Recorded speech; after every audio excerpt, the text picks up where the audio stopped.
Bienvenue dans Point de suspension.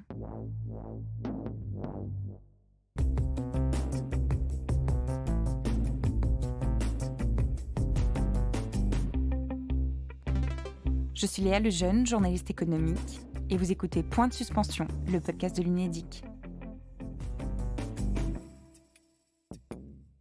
Dans ce nouvel épisode, nous allons parler des solutions pour une meilleure diversité en entreprise, on va parler des réseaux de femmes, on va parler du name and shame, du CV anonyme, des petites annonces inclusives, du mentorat, bref, tout y passe. Mais quelles sont les techniques qui marchent réellement pour améliorer l'inclusion? Et surtout, quels sont les mirages? Alors pour discuter de cet enjeu majeur, je reçois aujourd'hui Nicolas Jacquemet. Vous êtes professeur à PSE, la Paris School of Economics, et puis à Panthéon-Sorbonne, Paris 1. Vous êtes aussi expert des discriminations à l'embauche sur le marché de l'emploi français et connaisseur des études d'économie comportementale. Vous étudiez aussi l'influence des biais cognitifs sur le rôle économique des femmes. Bonjour Nicolas. Bonjour. Alors parmi les freins à l'employabilité des personnes de la diversité, il y a bien sûr des diplômes différents, moins prisés sur le marché de l'emploi et des secteurs professionnels qui diffèrent. Mais il y a une grosse partie de l'inégalité des chances à l'embauche ou à la promotion qui vient de ce qu'on appelle les biais cognitifs. Alors qu'est-ce que c'est et comment ça fonctionne ? Ces biais cognitifs, c'est toutes les représentations mentales qu'on utilise quand on essaye de se faire une idée de la personne dont, par exemple, on étudie la candidature sur la base d'un CV, pour essayer de se faire une idée des compétences, des qualités qui n'apparaissent pas dans le CV, à partir des informations disponibles. Et parmi les informations disponibles, il y a le sexe de cette personne, éventuellement son origine. Et on a tous des représentations mentales qui nous servent de raccourcis, qui nous permettent de prendre des décisions plus rapidement. Ça correspond à ce qu'on appelle parfois les stéréotypes. Évidemment, la difficulté, c'est que quand on utilise ces stéréotypes pour évaluer les qualités d'une personne particulière, eh bien, on est injuste vis-à-vis de cette personne parce qu'on lui attribue des qualités qui ne sont pas les siennes et on prend des décisions vis-à-vis d'elle qui sont injustes et qui conduisent à une inégalité dans toute la mesure où les représentations qu'on se fait de différentes catégories de population nous conduisent à les traiter différemment. Alors, est-ce que vous pouvez prendre des exemples parmi ceux qui pénalisent les femmes ? Il y a par exemple l'impression qu'elles vont être indisponibles parce qu'elles doivent s'occuper de leur famille, le fait qu'elles sont plus douces, qu'elles ont un déficit de leadership, l'aversion au risque, le fait qu'elles ne ressemblent pas, par exemple, à celui qui est en train d'essayer de les employer. Est-ce que vous pouvez nous lister quelques-uns de ces biais et nous expliquer pourquoi ils sont gênants ?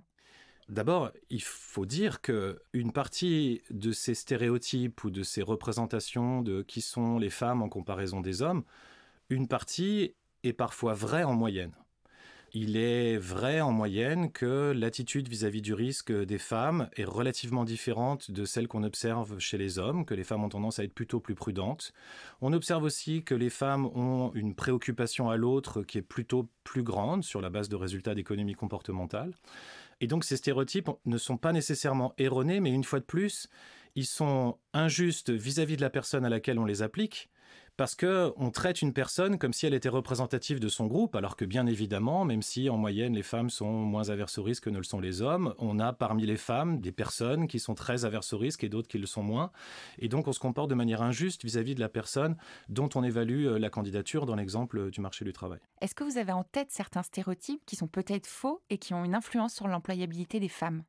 Il y a énormément de stéréotypes sur les différences de comportement ou d'attitude entre les hommes et les femmes qui vont de la capacité de leadership, du rapport à la compétition et de la manière dont on est stimulé ou pas par la compétition, de la disponibilité et de l'importance qu'on accorde à son travail. Parmi l'ensemble de ces stéréotypes, certains, plutôt un petit nombre, ont été étudiés. Pour certains d'entre eux, il faut tout de suite préciser qu'une partie de la difficulté, c'est que même si ces différences existent, elles expliquent en général une toute petite partie des différences qu'on observe entre les hommes et les femmes en termes de situation économique. Ce qui veut dire que, d'une certaine manière, les stéréotypes décuplent les différences entre les hommes et les femmes qui sont liées à ces caractéristiques. Pour une raison très simple, si vous utilisez une représentation mentale selon laquelle les femmes ont une attitude au risque différente de celle des hommes, mais que ça vous conduit à prendre des décisions radicalement différentes alors que cette différence est éventuellement relativement faible entre les hommes et les femmes, eh bien vous allez mettre les femmes dans une situation très différente d'un point de vue économique de celle dans laquelle se trouvent les hommes, qui n'est pas en rapport, qui n'est pas en proportion des écarts éventuels entre les hommes et les femmes.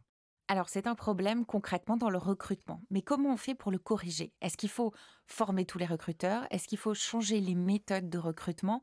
Comment on peut s'y prendre? Une des méthodes sur laquelle on fonde beaucoup d'espoir, mais sur laquelle on a malheureusement encore trop peu de résultats convaincants qui permettent d'être très affirmatifs, c'est évidemment de mettre en place des formations qui permettent d'aider les personnes en charge du recrutement à recruter sans discriminer, à essayer de s'éloigner de leurs stéréotypes lorsqu'ils évaluent les candidatures, de manière à promouvoir l'égalité des chances. Et l'autre élément que j'avais lu, c'est qu'on ne change pas toute une vie de stéréotypes en une formation de 3 heures. Absolument. Et d'autre part, les leçons de morale sont rarement efficaces. On a tort de penser que les gens font ce qu'ils font parce qu'ils sont malfaisants et qu'il suffit de leur expliquer que c'est pas bien pour qu'ils changent leur comportement. Ce type de formation, aussi louable que soit cet effort, a très peu de chances de marcher sur la base de ce qu'on connaît des ressorts du comportement. Ce qui compte, c'est d'une certaine manière de prendre du recul par rapport à son propre comportement et par rapport à ses propres attitudes. On appelle ça la métacognition en psychologie cognitive.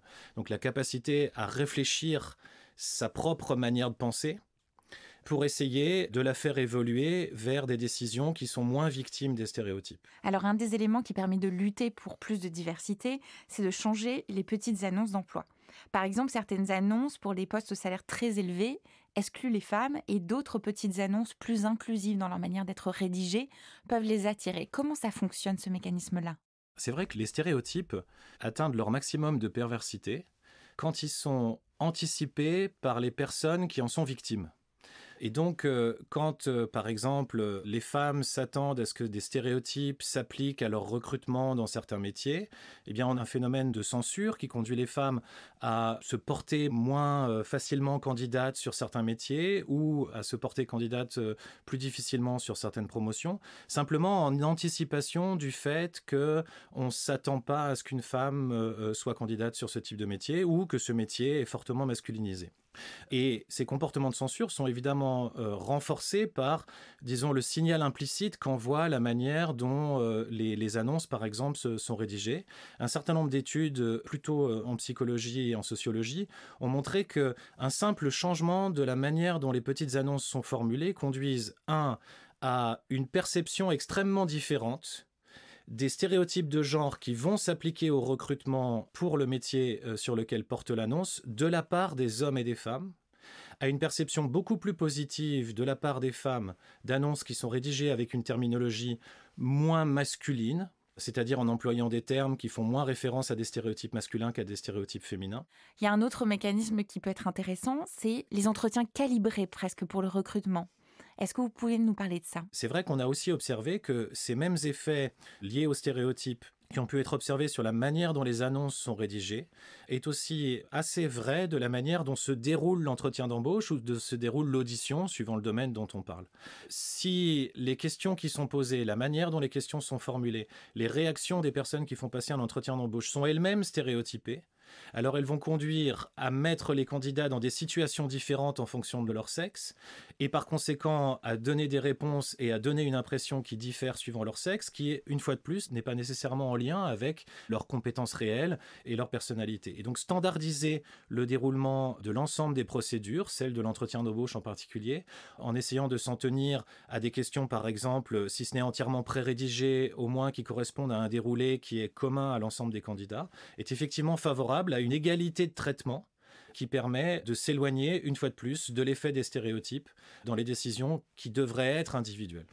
Oui, parce qu'on a vu que, par exemple, si on pose des questions aux femmes sur comment elles arrivent pour faire que la vie privée et la vie personnelle cohabitent, mais qu'on ne pose pas ces mêmes questions aux hommes, on induit des mécanismes de réponse très différents. Alors, il y a une autre méthode qui peut être utilisée, qui est utilisée par exemple par L'Oréal. Moi, je l'appelle la méthode d'une femme par panel. C'est l'idée que pour les promotions, à chaque fois qu'il y a un poste qui s'ouvre, on présente au moins une candidature de femmes pour aider un peu à promouvoir les femmes dans leur carrière. Est-ce que ça fonctionne? Est-ce que vous avez d'autres idées de méthodes qui fonctionnent? Je pense que c'est une bonne manière d'adapter une méthode qui, j'allais dire, qui a peu de chances de fonctionner. Disons qui a peu de chances de produire des effets à court terme, qui est l'outil classique qui consiste à introduire des quotas dans les décisions de promotion ou dans les décisions de recrutement, qui est une méthode qui a du sens en termes de ce qu'on appelle de rôle modèle, c'est-à-dire de corriger les stéréotypes en créant des profils, par exemple, de femmes dirigeantes, de femmes promues, de femmes travaillant dans des secteurs en général perçus comme masculins, qui, par leur présence même, permettent de corriger les stéréotypes, le groupe de candidatures qui aurait été évalué de manière plus précise et qui est effectivement certainement favorable à une plus grande égalité des chances, parce qu'ils permettent de dépasser les stéréotypes qui se seraient appliqués au choix des personnes incluses dans la shortlist, sans contraindre les décisions qui sont prises in fine. Alors, il y a une autre méthode qui est moins coûteuse, mais qui est utilisée pour la communication externe. C'est la méthode des réseaux de femmes à l'intérieur des entreprises. Mais ça, a priori, on ne sait pas si ça fonctionne. Je pense que ce type de mentorat permet d'encourager les femmes à ne pas elles-mêmes se conformer aux stéréotypes, c'est-à-dire se conformer à ce qu'on attend d'elles, et dépasser les effets de censure, ou y compris les effets de conformité, qui provient du fait que, évidemment, les stéréotypes, par définition, sont des croyances partagées, et donc les stéréotypes sur ce que sont et ce que font les femmes sont en partie partagés par les femmes elles-mêmes.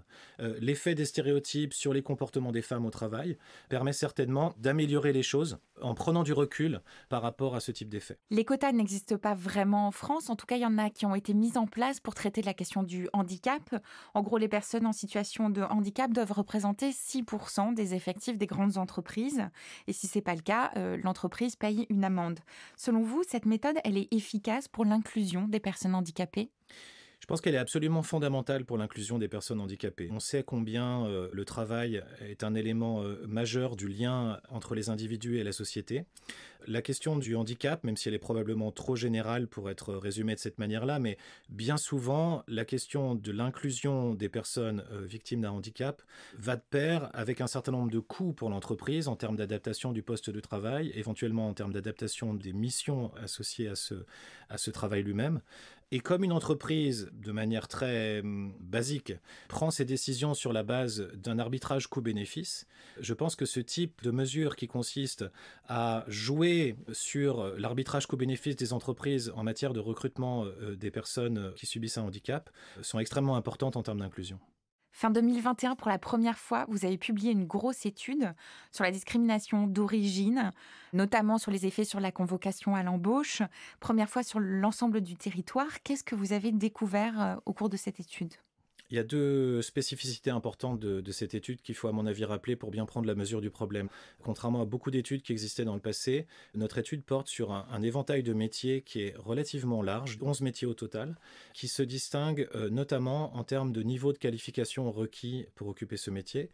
Deuxièmement, l'étude porte sur l'ensemble du territoire métropolitain, contrairement aux études précédentes, dont celle auxquelles j'ai participé, qui étaient concentrées sur des bassins d'emploi relativement particuliers. Deux constats émergent de cette étude qui confirme les éléments qui avaient déjà été apportés par les études précédentes tout en les affinant. Le premier constat, c'est que la discrimination en fonction de l'origine, qui porte en l'occurrence sur une inégalité de traitement à qualité de la candidature égale, selon que la personne qui présente cette candidature a un nom à consonance avec beaucoup de guillemets françaises, en comparaison d'un candidat dont le nom indique qu'il est issu de l'immigration maghrébine. Cette différence de traitement est absolument majeure. Elle conduit à ce qu'une personne qui est issue de l'immigration maghrébine, telle que signalée par son nom, doit envoyer 1,5 fois plus de CV pour obtenir le même nombre de convocations à un entretien d'embauche. C'est un handicap absolument majeur en termes de la capacité à s'insérer sur le marché du travail. Premier résultat.